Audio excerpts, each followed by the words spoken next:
Hey book and wine lovers, we have the best, all caps best news for you. Volume 2 of Bookish Wine is officially available to order, and we have a special offer to share with you. Use our new code NARRATIVES30 for $30 off Volume 2 at bookishwine.com. If you're new to Bookish Wine, it's a quarterly subscription club, or one-time boxes are available too, bringing a special edition romantasy book and artisan-crafted bottle of wine right to your door. Here's what you can expect with a Volume 2 box. A special edition of Bound by Hearts and Stone by Lauren Sinatra, completely exclusive to Bookish Wine members. We're talking hardcover with sprayed edges, foiled details, character art, and more. Then you'll escape into the world with the boutique wine pairing, crafted to reflect the story's themes, characters, and mood. Plus, we know the artist design label will be gorgeous and complement the book. Now, here's another thing that's totally unique about Volume 2.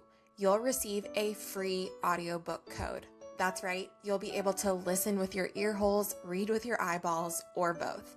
Head to bookishwine.com and use code NARRATIVES30 by March 15th, 2026 for $30 off, and upgrade your reading nights with this immersive, unique bookish experience. Must be 21 or older. Please sip and savor responsibly. Narratives and discussions may cover heavy content. For more information and disclaimers, please visit narrativesandnightcaps.com and take care while listening. Welcome to Narratives and Nightcaps, books, beverages, and author conversations. I'm Bree, always ready to dive into new fantasy worlds and take a step back in time. I'm Megan, part critic, always team physical copy, and forever chasing good thrillers and a great plot twist. I'm Emily, your resident mood reader who thrives on chaos questions and lively book chats. And I'm Jordan, equal parts heart, humor, and high-functioning caffeine addict. I come with coffee in hand, wine on standby, and a Gilmore Girls quote for every occasion. Cheers! Cheers! Hello! Welcome. Hello! How's everybody doing? I mean, it's Jordan, February. We're hanging in there. The big sigh, second, here we are. Honestly, end of January was like not my favorite, so February so far has been good. At least on this end. I'll take the wins where I can get them. So that's how we're feeling these days. You know? Unusual highs of 60s and 70s around here in Colorado, which is the weather has been crazy. But I'll take it. But I'll also take it. Hey, how about them Seahawks? Listen. Seahawks! That was a game. Actually, it really, really wasn't. But I'm still glad that we won. I was kind of hoping, I'm going to be honest, that the whole Super Bowl would be won on field goals alone. Like, I just thought that would have been a funny, like, random. No. Somebody Listen, would have made millions on a bet. Like, we were about halfway through quarter 3 and still no touchdowns. And my husband was Googling because both of us looked at each other and were like, is this Super Bowl about to make history as the first one that has never won? There's never scored a touchdown. That I was kind of hoping it would go that path. And then I got really nervous in Q4, but we pulled it out. So go Seahawks. There you go. Yeah. Did it. Because our neighborhood, I mean, I was instrumental in that win, clearly. So, like, thank you. All my hard work paid off. Yeah. Emily is instrumental in everything. But I have to laugh because our neighborhood is, and the city, frankly, is massive Seahawks fans. So every time the Seahawks score, even in a regular season game, fireworks go off. Like literally every touchdown, every field goal, even in regular season, like normal games, there's fireworks. So you can imagine Super Bowl, it was like big fireworks every time the Seahawks scored. But I laugh because if I can't ever catch a game like during normal season, I just listen for the fireworks and I go, oh, we scored. But you were still instrumental, Emily, in making that. Me and all the other 12s right there. Yeah. And Bad Bunny crushed it. Oh, That was a fantastic halftime show. Fantastic halftime show. Did anybody else do a double take and say, "Wait, was that Ricky Martin?" Because yes. listen, We had to Google him because we were like, who is this gentleman?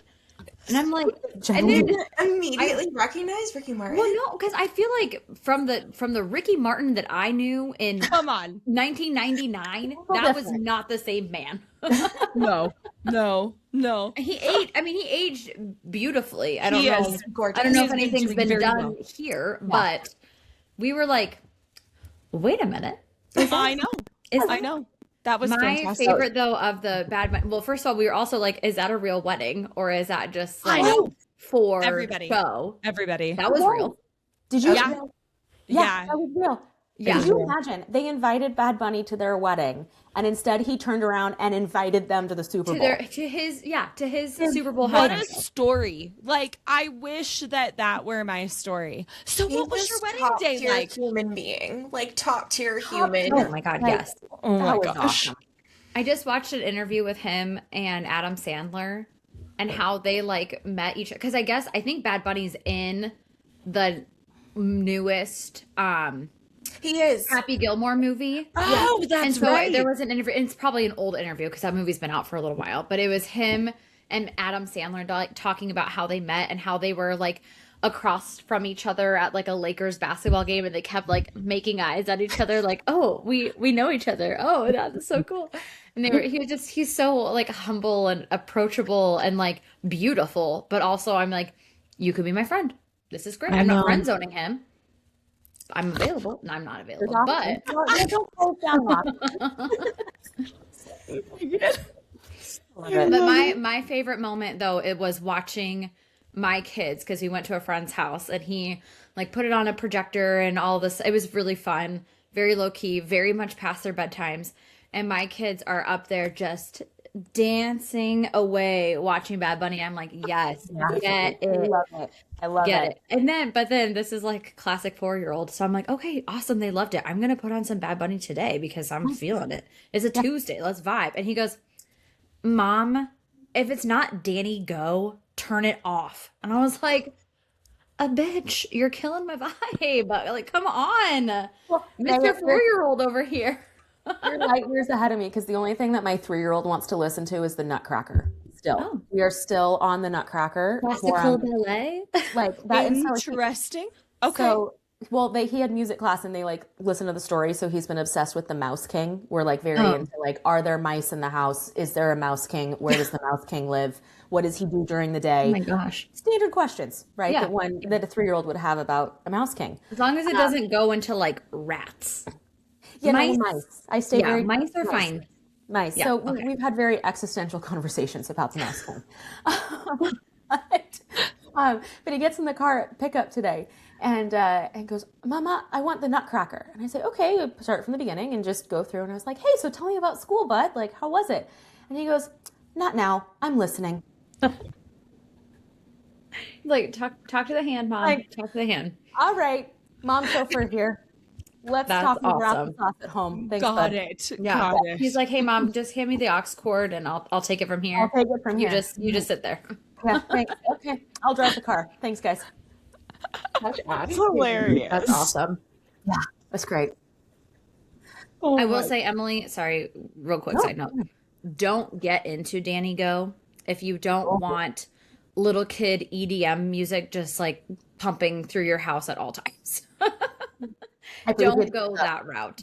I've gone the opposite route because I don't know if I would get overstimulated. Oh yeah. But that Little Bear is where we're going. I'm going 90s. Oh, yeah. Old Yeah. school shows like Yes. That's the way to Nickelodeon, go. OG, low stim, Nickelodeon stuff. More for my benefit. Oh yeah.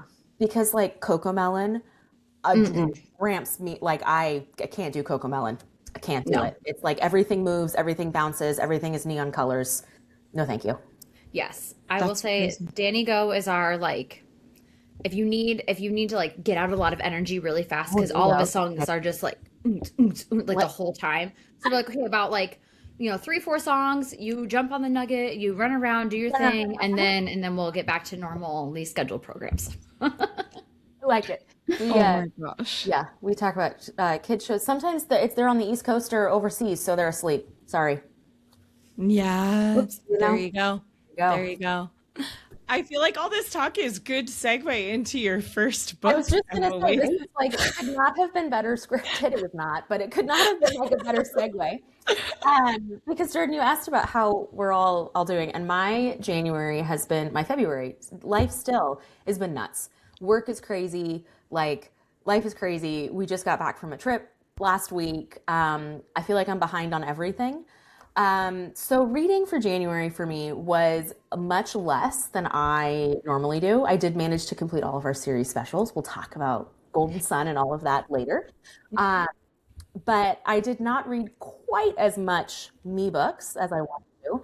But if I'm counting kid books, I read about 300 million. So so I exceeded last year by that standard. But I wanted to bring, well, first of all, I'll talk about my nightcap because it ties into my first book. I'm curious about this. I am physically drinking hot tea, but my nightcap that I wanted to talk about was a vanilla bourbon milk punch. I'm so intrigued by this because and Megan, your face is exactly what I thought when I said milk bourbon. How does this go together? So in the winter, just because I live up north, right? I prefer more like whiskey, bourbon kind of cocktails. That's just the vibe for winter, and then summer is something else. So I was looking for something different, like a cocktail-wise that included bourbon, and stumbled across this vanilla bourbon milk punch. And a little bit of tiny history lesson. I didn't realize this, but it actually is one of the oldest cocktails like around. It dates back to the 1700s in Europe and colonial America. And it was actually served as like a brunch drink or an evening, like after dinner drink. So when I made it, it kind of tastes like a lighter version of eggnog. So it's not as heavy. It's a little lighter. You don't have as much of like the egg in it. But cinnamon, nutmeg, milk, bourbon over ice, you can kind of get the vibe of what it is. So I paired that with the children's book, The Invisible String. I don't know, Megan, if you've heard this, or Jordan or Bree, but The Invisible String. I have. I only know Taylor Swift's version. Close. But The Invisible String by Patrice Karst, I hope I'm saying that right, in my humble opinion, is one of the best kids' books explaining love, connection, friendship, and just all the ways that we're all connected. And I thought with Valentine's Day, it'd be fun to talk about.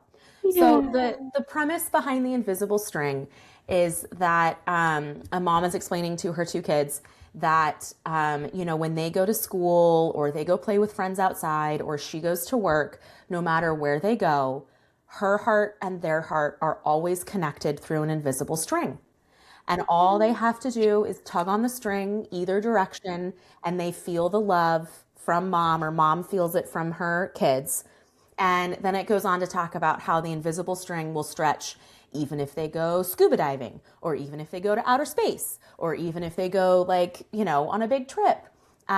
It even talks about how the invisible string stretches up to heaven. So it's in my opinion, kind of one of the best books to start to, I have a 3-year-old and an almost 1-year-old. So to start talking about friendship and love and connection, and we all have this invisible string that connects all of our hearts together. And I paired that with a milk bourbon punch because while your little one can have a glass of milk, kid-friendly version, you can have the adult version of a glass of milk while you're reading a story about love. Happy Valentine's Day. I do think I remember that one, and that is so sweet. That is super cute. I love that. It's so cute. And my little ones always then want to ask, like, I'm sure Megan, yours might be the same, it talks about all the different ways the string stretches. So they'll go like, does it go around the corner? Does it go in the laundry room? Like, you can have fun kind of like how far it goes. So highly recommend. Oh, so good. Doing a complete 180 from a really fun children's book into romantasy. The other side of. I also wanted to talk about Daughter of No Worlds. This is epic. Bree's like, yes, let's talk about it. You've read it, right? Yes. No, I haven't read it. It's all hyping up like shit. Okay. No. No. So, Emily, I haven't read this. To say that I have wanted to read this book for like ever is such an understatement. I have it sitting on my bookshelf.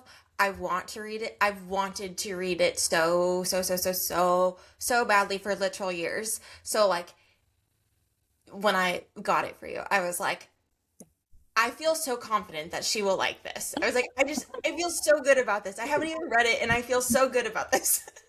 It is so good. I know that you've got a flight coming up. I would highly recommend packing this on your flight if you don't already have several books. It is fabulous. So let me get into the summary and then I'll share my thoughts.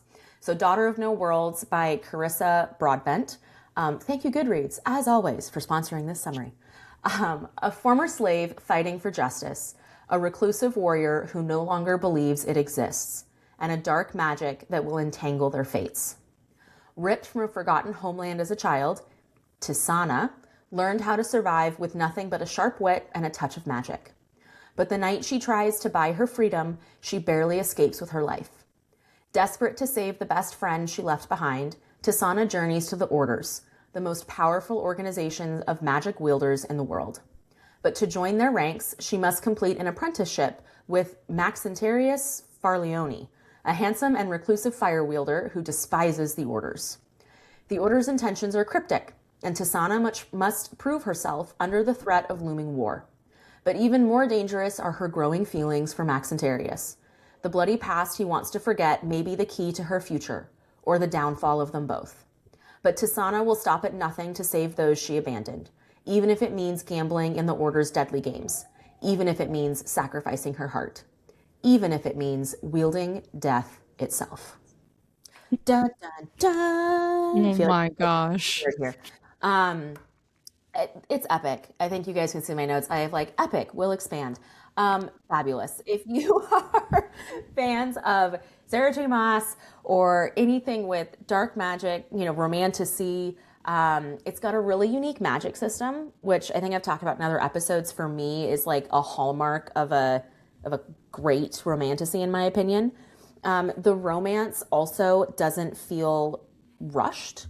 Like it feels truly like it's not enemies to lovers. It's more forced together. So forced proximity, but he's forced to be her mentor. Is how it's like, so forced in that sense, and then feelings grow. But the way it's written, it feels natural, like it's believable, right? And how it would evolve. What I really enjoyed in this one and in any kind of romantasy is the when the story evolves, you like learn.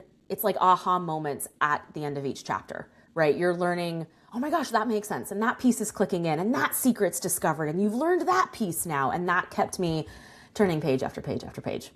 Tisana gives me total Aelin vibes. She's different than Aelin, but the vibes are there. So I am from Throne of Glass. I ordered book 2 and 3 so fast when I finished this. I can't even tell you. I think, correct me on this, listeners, or you guys, I think it's a finished trilogy. It is. With book 3 out this year. Yeah. Sort of. So it was like of. a completed trilogy that I want to say she indie published. And so like the book the version you have is the republished book 1. Yeah. Yep. Yeah. So if it wasn't indie published, either way, they're republishing all of them, but it is a completed trilogy. Maybe that's it. I saw that book 3 is being republished this year. Yep. I do have to say I do love the republished covers. It's very pretty. It's great. It's very pretty. So, highly recommend if you're a fan of Throne of Glass, Akatar, Fourth Wing. There's no dragons in this, but the magic system is unique enough that it's okay, that we can forgive that fact. It's fabulous. Just highly recommend. Go read it. Thank me later. Oh my gosh, I can't wait. I was going to say, I give props to her for the name choices for sure, because those are some strong names. Yeah. I think I would have called them like Tiz and Max, and that's it. Well, it's funny because in the book, He goes by Max. So like Okay. Sure. I almost just went, and Max. Yes. Yeah. And that is now your name. Oh my gosh. That's too funny. But yeah. Oh, okay. Cheers. Well, I will pivot us a little bit or a lot a bit for my books that I'm bringing to the recap this month. But first, I went with your simple classic glass of Bordeaux for my nightcap tonight because I just was feeling it. And I also don't have too much else in this house going on right now. So there was a little bit of that. I'm super tempted to try the milk punch. I'm not gonna lie, because that looks I don't I know. was like, you're full of shit. But I'm with you, Jordan. It's good. It's good. Okay. So, listener, allow me to talk to you about The Rose Code by Kate Quinn. And thank you to Goodreads. Here is our setup. New York Times and USA Today bestselling author of The Huntress and the Alice Network returns with another heart-stopping World War II story of 3 female codebreakers at Bletchley Park and the spy they must root out after the war is over. 1940. As England prepares to fight the Nazis, 3 very different women answer the call to mysterious country estate Bletchley Park, where the best minds in Britain train to break German military codes.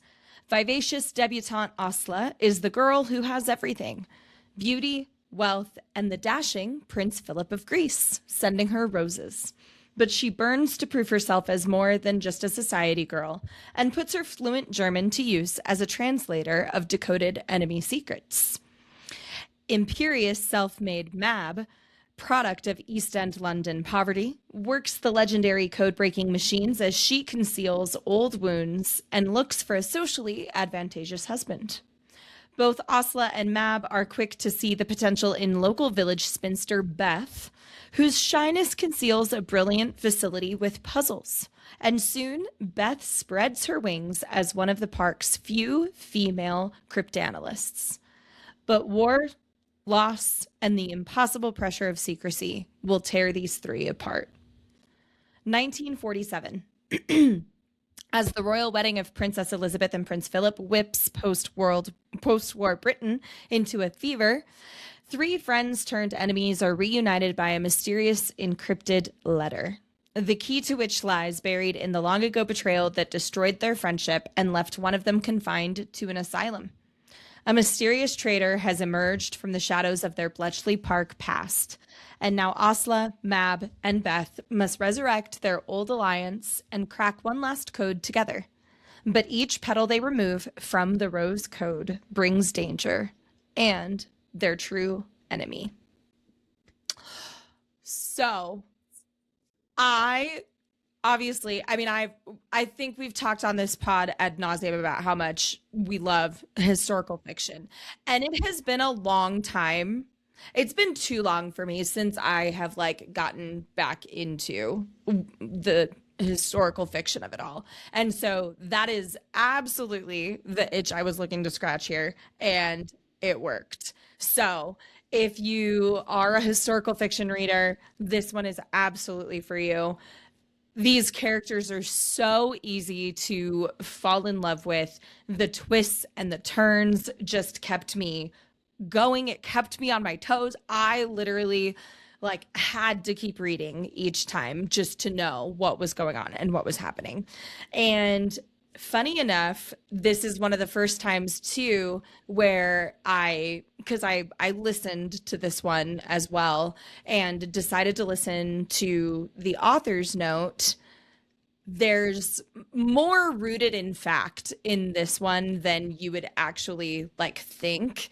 In fact, though, too, because I want to say maybe Emily, I'm not sure, but the only other Kate Quinn book that I've read is The Alice Network. I haven't read The Huntress, or I can't remember what her other Diamond Eye. I want to read both of them for sure. Kate Quinn is up there for me as far as just the extensive amounts of research and different things that she does. I mean, obviously she took her own liberties and whatnot, and she tells such a great story. But yes, if you are looking for something that is historical fiction, but also if you're just looking for something where it's like strong female power, I mean, each one of these women just brave, courageous. I literally was like, these are the stories that you look for, that you listen to, where it's like, they walked so that we could run. And it's so, so good. So that was The Rose Code by Kate Quinn. I'm just going to underline your so, so good. This is like, Kate Quinn is a automatic read author for me. I've read The Huntress, Alice Network, Diamond Eye, and Rose Code. All of them are fabulous. I don't think there's any one that's like better than the other. They're all incredible, must read. And then the one she came out with last year was The Briar Club. I need to read that. I haven't read that one yet. Yeah. Okay. Are they all World War II? No, Briar Club is not actually. Oh. No, yeah. So her other ones are. Yes, yep. Yeah. But her latest one is actually around like communism, McCarthyism, I think. Well, it's funny because The Huntress is like World War II in Germany, right? And Jordan, this one, Rose Code is Bletchley Park, just from like parts of the war that it goes through. Yeah. Then Diamond Eye is told from the perspective of a Russian sniper in World War II. So it's like another side of the war. Which one am I missing? Huntress. Alice Network. Alice Network is then French Resistance. So it's like, it's kind of, it's the same world in the sense that it's all 1940s historical fiction, World War II. Yeah. But they don't overlap like characters or anything like that. But I think it's kind of cool that she picked a different aspect of the war and has a super strong female protagonist or multiple female protagonists like in those stories. I really like that. That's super cool. Yeah. I will say I've had the Alice Network on my TBR for a very, very, very, very long time. Oopsies. You have to read it. So I'll go ahead and add all of them. Add them all. Just do it. Do it. Yes. Oh my gosh, so good. Okay. And then I will give a brief honorable mention, by the way, because I know I talked to Megan about this one off the pod, and I was gonna bring it to the recap, but I decided against it. You gotta read Best Offer Wins by Marisha Kushingo, I think is her name. I can't remember. Oh my gosh. Unhinged. Absolutely unhinged. Very, very good book. Okay. That's not what I'm bringing to the recap, though. Now, my second book, The Storm by Rachel Hawkins. Here's the setup. Thank you again, Goodreads. St. Medard's Bay, Alabama, is famous for three things: the deadly hurricanes that regularly sweep into town, the Rosalie Inn, a century-old hotel that survived every one of those storms, and Lo Bailey, the local girl infamously accused of the murder of her lover, political scion Landon Fitzroy, during Hurricane Marie in 1984. When Geneva Corliss, the current owner of the Rosalie Inn, hears a writer is coming to town to research the crime that put St. Medard's Bay on the map, she's less interested in solving a whodunit than in how a successful true crime book might help the struggling inn's bottom line. But to her surprise, August Fletcher doesn't come to St. Medard's Bay alone. With him is none other than Lo Bailey herself. Lo says that she's returned to her hometown to clear her name once and for all. But the closer Geneva gets to both Lo and August, the more she wonders if Lo is actually back to settle old scores. As the summer heats up and another monster storm begins twisting its way towards St. Medard's Bay, Geneva learns that some people can be just as destructive and as deadly as any hurricane. And the truth of what happened to Landon Fitzroy might not be the only secret that Lo is keeping. So, this one, I gotta tell you, definitely a super duper fast read, less than 275 pages. Ooh. I gobbled it up. It was very, very good. Again, just the thriller and suspenseful mystery that like I totally was looking for in this season. And we were talking about the weather a little bit at the top of the episode. I'll just say, like, it was kind of funny and ironic reading this book that's like set in the summer, but I'm reading at like the beginning of winter. Oh, but you get chills. You 100% get chills. You're like, oh, all right, we got things going on. So definitely always kept me guessing where the book was going. I have mad respect for Rachel Hawkins because I don't think I find this in a lot of books, and I don't know if any of you have thoughts on this, but the inn itself being a character in the story was just also extremely compelling to me. And I felt like Rachel Hawkins was very descriptive. She was so good at putting you into the middle of all of it. And I just absolutely loved it. And yeah, no, the ending is nothing like you think it's going to be. You'll try to figure it out. You will, but you're like, oh my gosh. And yeah, this was the second Rachel Hawkins book I've read. The only other one I've read was the Jane Eyre retelling, which was The Wife Upstairs. And now that's the one I want to read. That's been on my TBR forever. But okay, I just made a weird face because I like looked her up and I was like, why are all of these books coming up? So she's two authors. She has a pen name. So she writes her thrillers under her name Rachel Hawkins. Yes. And then she writes her rom-coms under Erin Sterling. So yes. The X-Hex. Yes. And the Karst. Yes. All the same author. That is the same person. That is correct. Yes. I believe Rachel Hawkins is her given name. Yes, it is. Erin Sterling is the pen name. Is the pen name. Yeah. Isn't that funny? So, and Brie, I feel like you've talked about the X-Hex for sure. Yeah, I read the X-Hex. Yeah, so it's same author. So you've read Rachel Hawkins. Jordan, this has been on my TBR since it came out. I am so glad that you brought it to the episode. I was going to ask, did you read it or audiobook it? So I was audiobooking The Rose Code while I was reading this one. Okay. With my eyeballs. I would imagine it would be a pretty decent audiobook. I didn't try or anything like that. But because it was such a short book, like I was like, wait, what? Like this is not even 200, like I think it's like 260 something. Okay. Like I finished it faster than like I normally finish books. And again, Cheeto chapters too, right? Okay. It's multiple POVs as well, which is like also really fun and interesting. Actually, now that you mention it, and then Megan, I'll let you get to your books because this was a book club read. And one of my girlfriends was talking about struggling a little bit with the audio book only because it was harder to tell which point of view you might have been in. Yeah.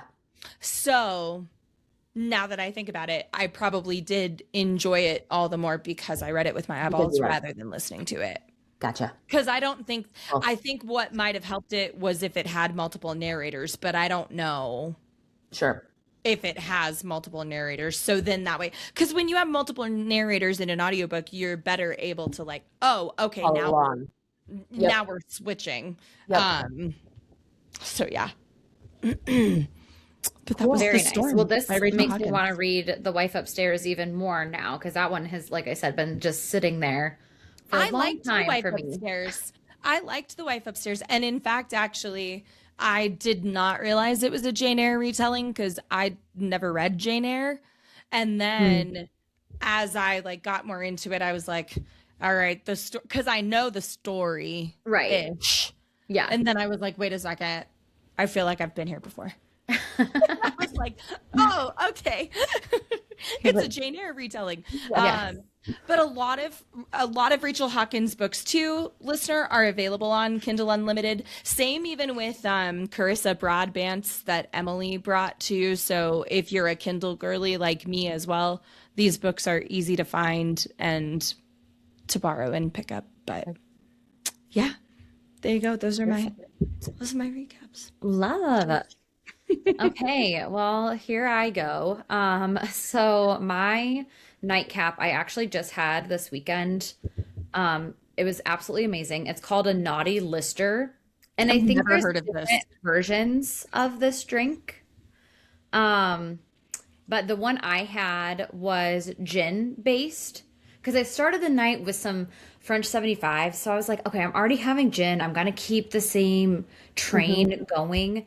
So then I stumbled upon this at the restaurant we went to. So it's gin, Grand Gala, which is just a orange liqueur, purple passion syrup, lemon, cranberry, and egg white for that nice little froth on the top. And then they served it with like a dried orange slice, like sitting beautifully on this white frothy foam. And it was just very pretty. Didn't take a picture, was already drunk by then, but it was delicious. As I said, I started it with French 75. So after a couple of those, you start forgetting to take pictures of things, which is fine. But this is so good. I had this at the restaurant we went to. Shout out Alba, Des Moines. So good.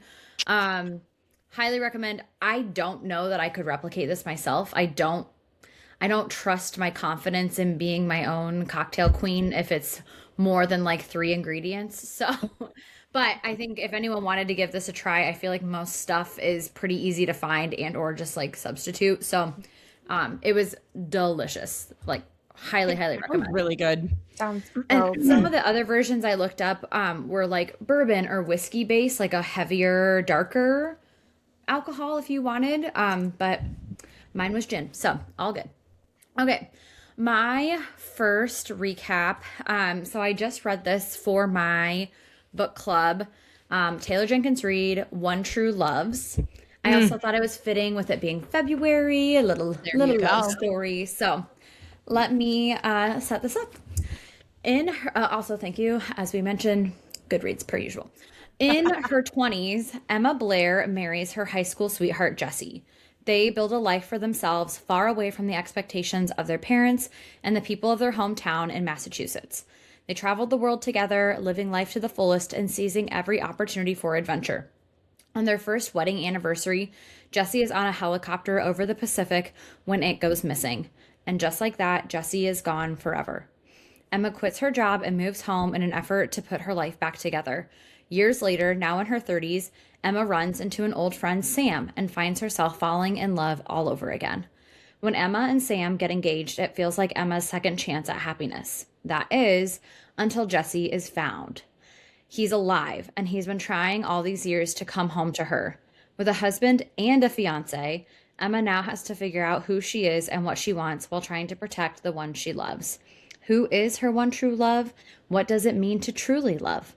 Emma knows she has to listen to her heart. She's just not sure what it's saying. So, I guess spoiler, you know that someone isn't actually dead. I don't know. I feel like it comes out like within the first, I don't know. It happens pretty early. Yeah, it all happens within like the first 50 pages of the book, honestly. Because I feel like literally Cheeto chapter 3, she's like, and I got a call from my husband. And you're like, yeah. What? Did I read something wrong? But my opinion, I said, if you've ever seen the movie Pearl Harbor, this is that exact same storyline, just minus the war. Pretty much. You're not wrong. You're not wrong. Yeah. on. Yes. So if you love that movie, as I did in my teens, because it was so romantic, this is the book for you. I did find this story to be cute, but I definitely had a harder time with all of the constant indecision. I like a main character who knows what they want, and so for every other chapter to be like, ooh, maybe, I don't know, that was a little bit harder for me. However, this comes from me, who has never been through this situation, never will be in this situation. So remember, listener, Megan's our harshest critic. Yes, you know, I've thrown a book in a trash can before. It's all. I'm dying to ask now what book you've I thrown mean, in. I talked about it on pod. It was a well-known author's book that I was. I'm trying to remember. Okay. Yep. Anyway. I will say though, I did appreciate, I feel like it, because this is also not a huge novel. I feel like you can read it very quickly.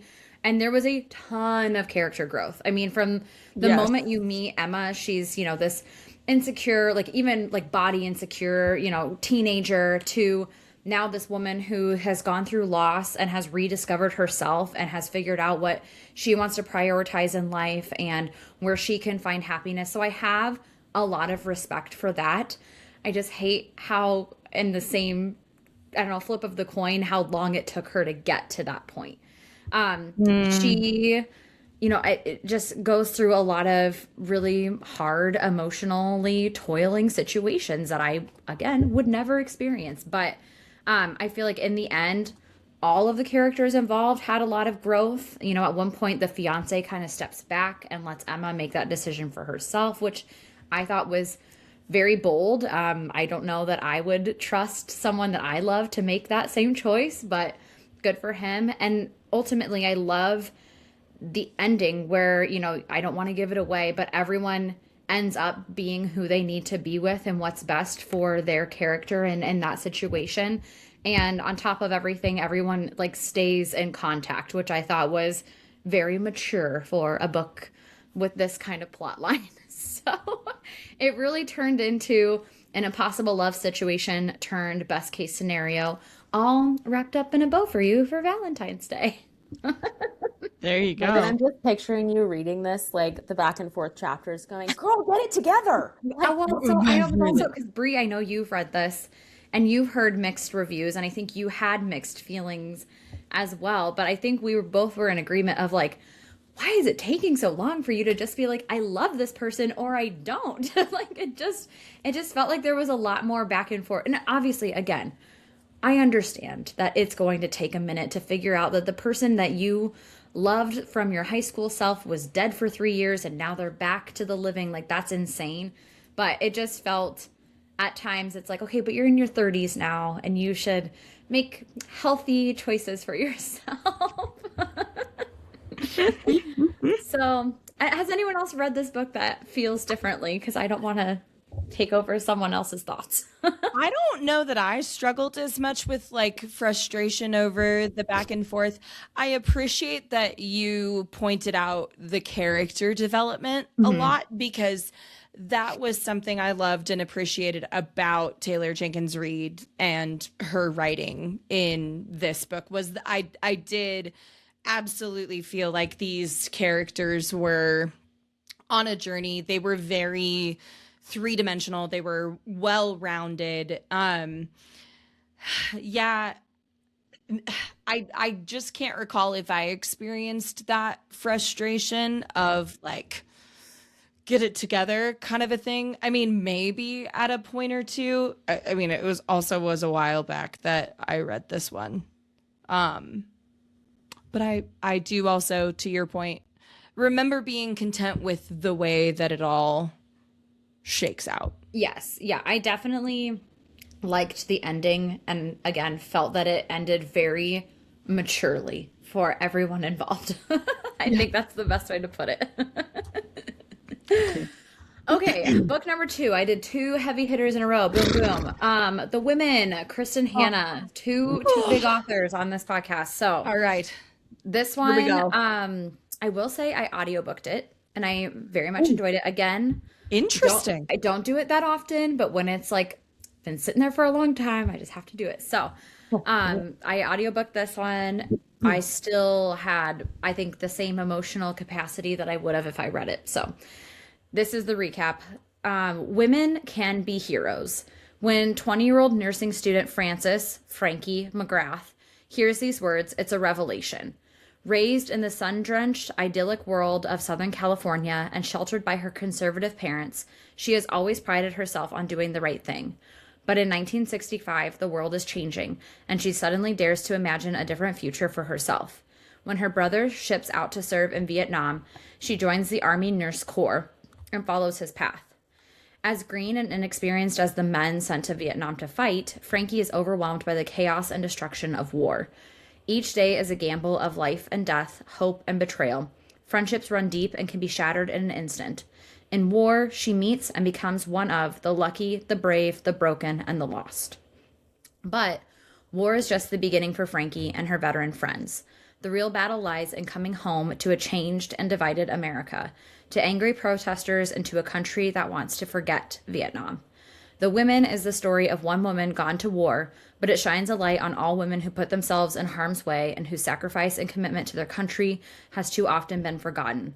A novel about deep friendships and bold patriotism, The Women is a richly drawn story with a memorable heroine whose idealism and courage under fire will come to define an era.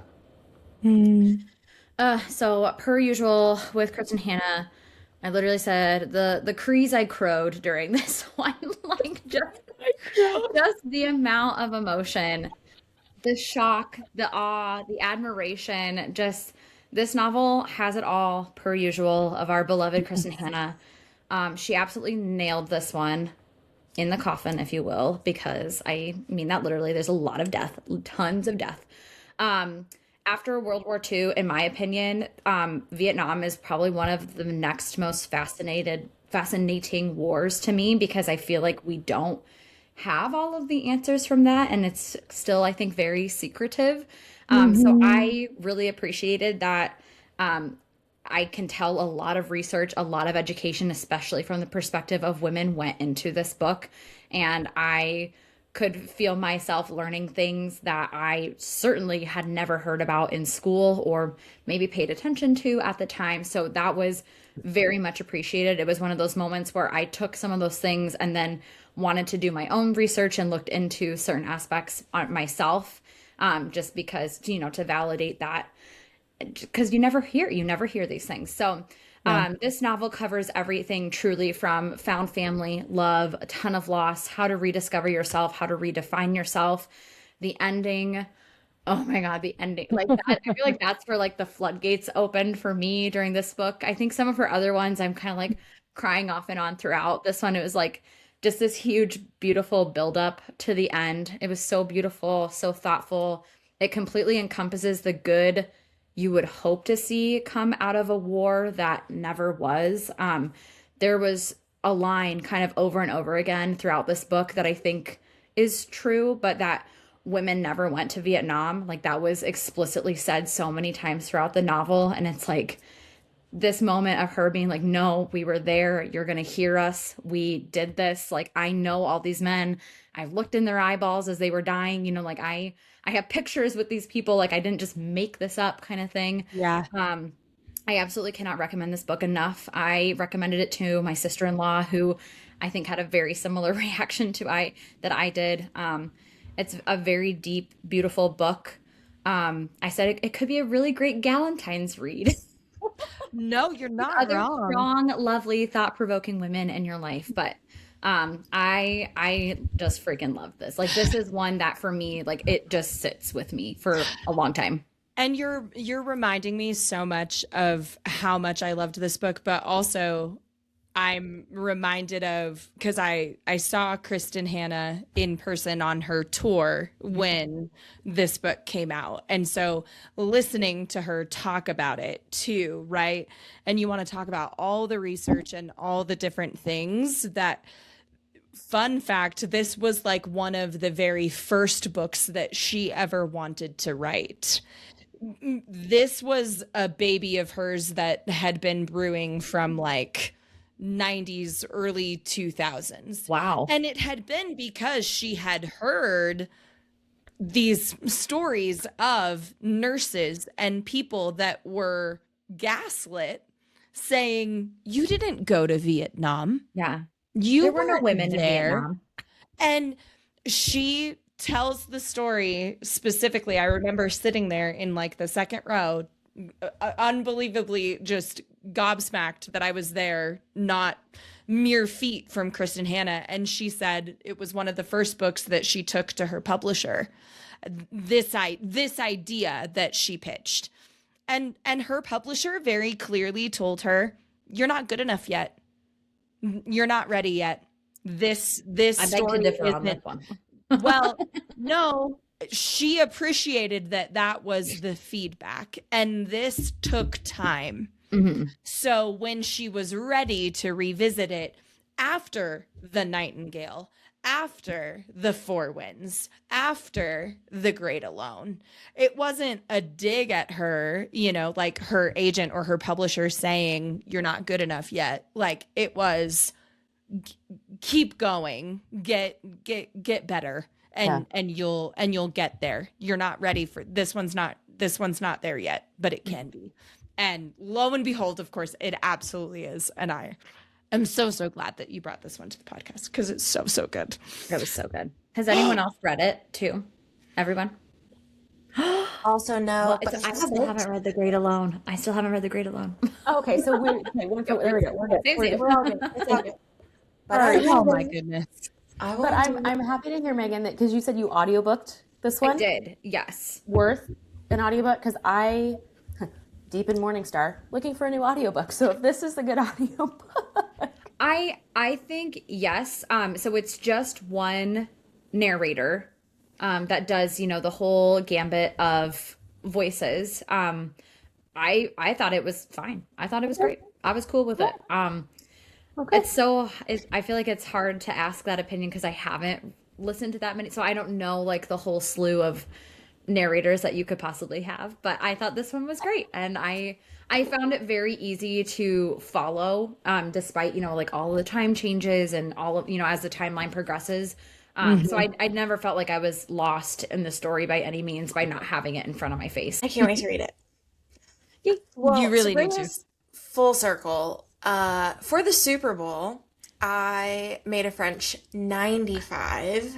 Yeah, what the hell is Shout that? out. Okay, so shout out to Prosecco and Pros because they were the ones that posted that podcast. They were the ones that posted it. And the second they did, I was like, I have to try this. And it's so easy. I love French 75. So a French 95 is just swapping out the gin and using bourbon or whiskey. Oh.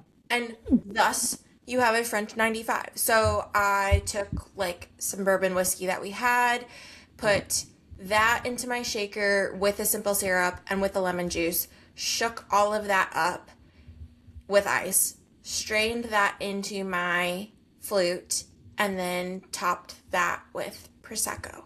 And voila. What So- do you think so of the good. flavor profile using a darker alcohol? So I will say, it doesn't beat out a French 75 to me because that is I love that classic cocktail. It's one of my go-tos. It was good. I too, for the winter months, have kind of been in a whiskey bourbon-ish space. And so it was good. It was an interesting take on it. I will say, to me, when you drink a French 75, you don't really taste the gin. Right. But when you're using a whiskey or bourbon, that flavor is much stronger. So I would say if you don't like it, then it's probably not for you. But I do, and I thought it was really good. Nice. Very nice. Okay, It sounds so good. try it. It's so easy to just would recommend. Okay, so for my first book, I'm going to talk about Remarkably Bright Creatures by Shelby Van Pelt. So Emily gifted this to me back when I was in Washington, and I finally got around to reading it, and I'm so glad I did. So here is the recap. After Tova Sullivan's husband died, she began working the night shift at the Sowell Bay Aquarium, mopping floors and tidying up. Keeping busy has always helped her cope, which she's been doing ever since her 18-year-old son, Eric, mysteriously vanished on a boat in Puget Sound over 30 years ago. Tova becomes acquainted with the curmudgeonly Marcellus, a giant Pacific octopus living at the aquarium. Marcellus knows more than anyone can imagine, but wouldn't dream of lifting one of his 8 arms for his human captors, until he forms a remarkable friendship with Tova. Ever the detective, Marcellus deduces what happened the night Tova's son disappeared, and now Marcellus must use every trick his old invertebrate body can muster to unearth the truth for her before it's too late. So as I said, huge thanks to Emily, and sorry, not sorry for repeat reading, recapping this because no notes, no notes. Um, Yeah. It was so like good. also the way this just absolutely made me miss Washington, Emily, because you're like it's set in Washington, like you There have, it and is. like the whole time I was just like, oh my gosh, I just miss it. I want to go back, but I couldn't put this down. And then when I would have to put it down to like do life, I couldn't stop thinking about it constantly. At first I was intrigued, but I was like, where is this story going? Like, I know there's a mystery, and you're getting introduced to all these different characters, and you're wondering how it's all going to come together. And the unraveling of each layer, learning more about each character and all of their connections, it was honestly really impressive. Like, the writing to me was just so, so, so impressive. There are a number of heavy topics too throughout that I thought were just captured really well and addressed with such warmth, grace, and mindfulness while still feeling very real and relatable at the same time. And then Marcellus's point of view was everything to me. Just I the best. I think he It's so is good. the most wonderful octopus to ever exist in a fictional world. I So funny. He's so funny. he's so funny, and just the way this book ended, like, absolutely brought me to tears. I know. Literally couldn't stop. It was just so highly, highly recommend. I felt like it was more than deserving of being featured another time in New Year. I have to say, the number of times that I think about Marcellus, even after, like, it's been a while since I've read this book, and Marcellus still comes up in my mind. Like, it's might be part of my Roman Empire, right? Of just constantly thinking of it. And when you pick up the book and you hear that there's an octopus POV and he's solving a mystery, you're like, WTF? Where is this going? How is this? And then somehow it works. Like, it all works. It doesn't just work too. It's impeccable. Like, he's Yes. just brilliantly done. Highly, highly, highly recommend. So, and I agree with you. It sounds weird, and now I preface that because I've already recommended this to people in person, and I'm like, hey, hear me out. I get it. There's an octopus point of view. He will become your favorite character. So just accept it now. Do it.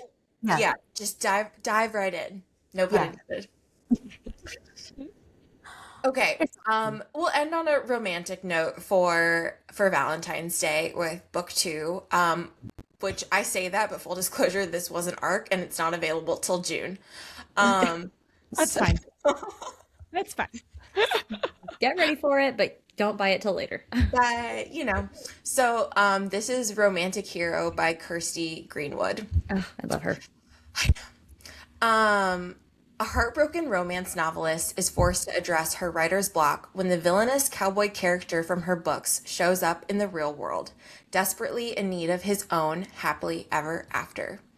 Gertie Bickerstaff writes happily ever afters for a living, or she did until her own life fell apart. Now her ex is thriving, her deadline is looming, and she can't write a single word. The last thing Gertie needs is more drama, like waking up to find a confused and rugged cowboy on her sofa. And not just any cowboy, but River Oakley, the villain from her unfinished novel. River wants to go home. Gertie wants her life back. So they strike a deal.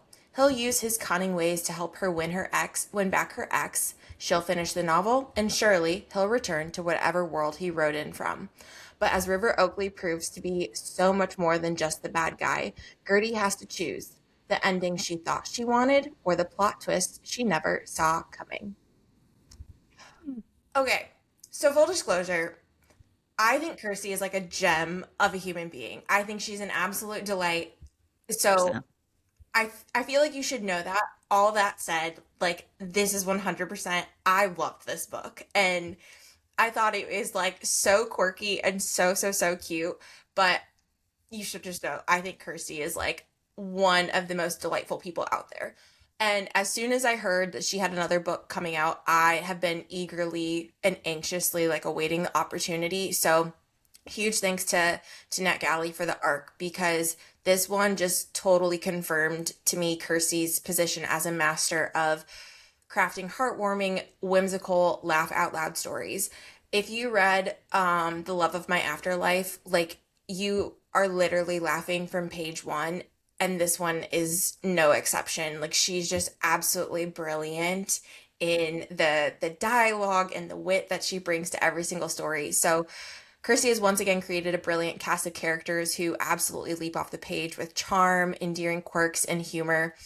Gertie and River may lead the show, but I will say the supporting characters, especially Miss Casablancas and Squish, they are chef's kiss. They are so, so, so hilarious. Absolutely loved it. So when you're ready for a good laugh, clever scenarios, great banter, while also just wanting to feel so much warmth and genuine connections that develop along with creative storytelling, because like I never in a million years, one, the fact that like the main character Gertie is English and then River is from Texas, like so you have this like English charm with this literal Texas cowboy. Not they're two worlds. They couldn't be more different. So it sounds so quirky and it is in the most heartwarming way. I would wholeheartedly recommend this to anyone looking for an uplifting, enchanting story that celebrates love, laughter, uniqueness, and the magic that can be found in books. I love too that like Kirsty is also English. And so for me, I feel like she's like, how can I make the most American sounding cowboy in the wild, wild west? And she named him River Oakley. I mean, Not wrong. She's not far off. No. no. No. It I is love it. it's hilarious. It's so well done. And so yeah, I would definitely add that to your TBR. Make sure it is a part of your summer reading plans because you won't regret it. Ugh, love Again, it. a lot of her books are available on Kindle Unlimited. Oh, nice. And if So you haven't read The Love of My Afterlife, like I Please do. haven't. please do. Yeah, please do. Please put that, move it up there that when you're ready for a good rom-com, because it's so good. Like I remember when Megan and I read that, and no, I can distinctly remember being on page one and thinking, oh my gosh, this is hilarious. This Already, is so, yeah. yeah. I don't want to give anything away, but like the way she dies to be in the afterlife is hilarious. Like you wouldn't, Hilarious. it's sad, but it's so funny. Surprisingly upbeat. Yeah, yeah. Like, Wait, yes. I So love it. Cute. I love it. definitely put that one up there. So real quick too, before we wrap up, we just have so many other amazing episodes coming up yet this February. I'm so excited. So first we have an episode with author Malcolm Kemp about his dark mystery with like this supernatural edge in it. It's called A Gift Before Dying. Love the conversation with him too. He's so interesting. His A Gift Before Dying is set up in the frigid Arctic, which just the setting itself I was so intrigued by, but he lived up there for like close to 20 years, I want to say, and was a criminal lawyer. So what he's able to capture from all of that experience, I think comes through a lot in the writing and describing the landscape and turning that landscape into a character, which is super important for a mystery set up where there's a lot of snow and it's very cold And dark all the time. dark all the time, and just the culture and the community is not like anything I've ever experienced. So highly recommend, and that was a really really fun conversation with him. We also talked to Sophia Rebleda about the other Moctezuma Girls, which comes out this month as well. Such a cool historical fiction story about the last empress of Mashika, because now I know how to say that and I don't sound like an idiot. So Sophia is so fun. This conversation was awesome, and that book too, like highly recommend. You'll definitely want to hear that, so be sure to check that out. And we're going to be talking about Golden Sun as well by Pierce Brown, book 2 of the Red Rising saga. I hope that I get my book back to so that I can finish reading it, because Jared, we have an issue in that Jared is fully obsessed with Red Rising, and we only have one copy of the book. And he keeps taking it, and then so we're both trying to read it, and then I know I was telling you guys too earlier, like before we were getting ready to record, he was in there reading, and he looked at where I was at, and he goes, "You're like 4 pages away from something really good happening." So Choice words and be like, seriously? Yeah. No. monster. I've created a monster. Well, and by that I mean he's basically turned into me when I read most of the time. So, but he like leaves all the lights on, and I'm keep telling him, "You have to shut the lights off. I'm going to bed." So, Yep. Oh my. Okay. I know Megan's new favorite fantasy series, this Red Rising series. It's great. Hey, Recommend. don't box me in as a fantasy gal, okay? I didn't say Don't fantasy box- gal. I didn't say fantasy gal. I said Megan's. If you've been listening to the podcast, I think enough said to Yes. bring this forward is that this is Megan's new favorite fantasy series. Fair. Mic drop. Fair. Yep. That There is you go. Mic that drop, walk away, come back again, keep reading. Yeah. is- exactly. There you go. Or Yeah. if you're Brie, get another copy. Yeah. You might maybe you can gift Jared a Kindle, and then he won't have the lights on. He can just read on the See Kindle. the blessings of a Kindle. I'm going to tell you right now, it's the best thing in the world. we'll survive, but it's fun. I'm okay with this monster that I've created there. At so. least he's reading. You know, that's a positive. Reading. And next you can Honestly, get him on Project Hail Mary. He's already read it. He read that right before that. Well, that was I got him that for Christmas. He read that, loved it, but he's obsessed with Red Rising. So That's so funny. I love it. Yeah, my husband only does audiobooks. He is not he won't physically read.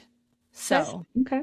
but that's fine because he has gotten more into he rediscovered his love for Jurassic Park this month. He's been reading Michael Crichton. I'm like, "Hey, you know, you do you. You do you, boo. It's still reading. It's still reading." Absolutely.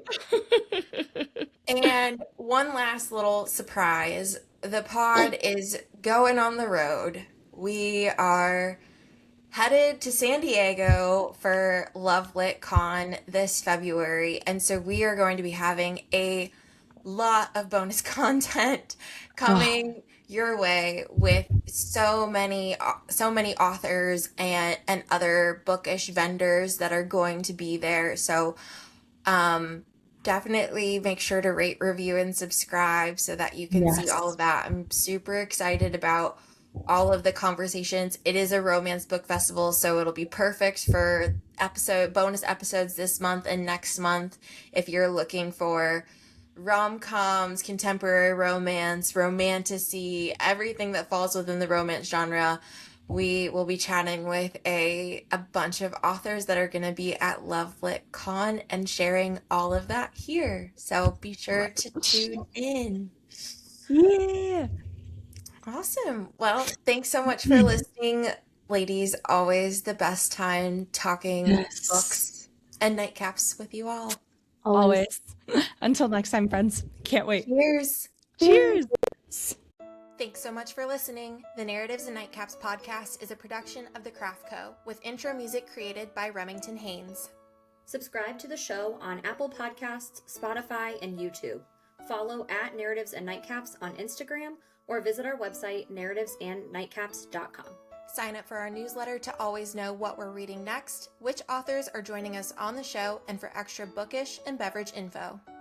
Connect with our additional co-hosts, Jordan and Emily, as well. You can find me on Instagram at Cozy Reads and Sips. And you can find me on Instagram at books.bottles. Cheers! Cheers.